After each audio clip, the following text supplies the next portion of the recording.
Hello guys, welcome to Techavro channel. Hope you're doing well. In this video I'm gonna show you how to disable WhatsApp calls. So guys, for that go to your WhatsApp.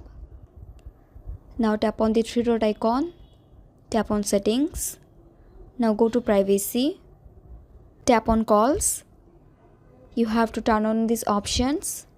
Now go back, go to notifications, swipe down, and then you have to tap on ringtone. Keep it silent. Go back, go to vibrate, tap on off. Now go back, hold and press your WhatsApp. Go to the information. Now go to permissions, tap on phone, tap on don't allow, and guys, that's it.